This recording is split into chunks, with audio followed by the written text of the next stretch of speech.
June morning in 1972.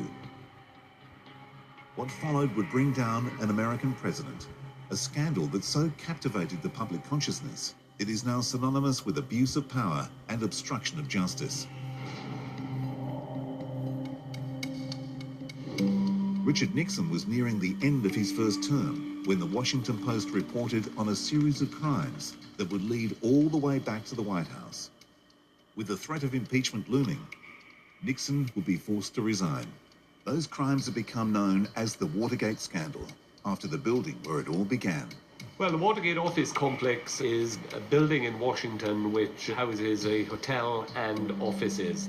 Now, what happened on the night of the famous burglary, it was a second attempt by a group of operatives loosely connected to the White House to break into the Democratic National Headquarters and see what political information they had. It was political espionage. The clandestine operation was part of a greater plan to make sure Nixon was re-elected. Nixon was going to win the election without difficulty. He didn't specifically instruct the break-in, but he created an atmosphere of paranoia in the White House where these kinds of things, very dodgy political operations, became the norm.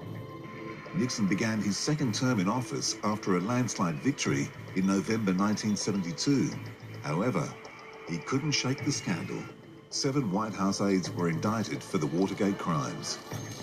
That I welcome this kind of examination because people have got to know whether or not their president's a crook. Well, I'm not a crook. In the heat of the trials, it was revealed that the president himself was involved and that an aide had tapes of conversations implicating him. I believed I was doing something for the President of the United States. When the tapes were turned over, 18.5 minutes were missing. Nixon had done all he could to keep his name out of the operation. But by 1974, he could no longer pretend. I must put the interests of America first. Therefore, I shall resign the presidency effective at noon tomorrow. He resigned on August the 8th, 3 days after handing over the missing tape that held no doubt of the extent of his involvement. Though he had surrendered the evidence, the former president never admitted his guilt.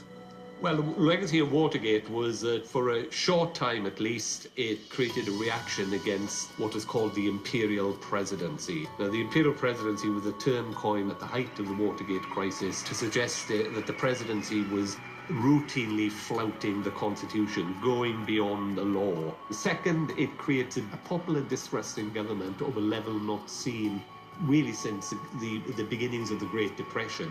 And the third one was, now that a president had been driven from office, Nixon, by the threat of impeachment, there was an increasing tendency by both political parties to look for malpractice in government.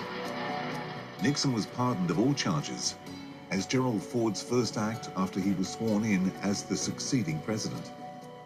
However, the hearings have been nationally televised and the damage was done. I don't trust the man, you know. And he isn't above the law? The stain of an individual's greed would colour American politics for decades to come.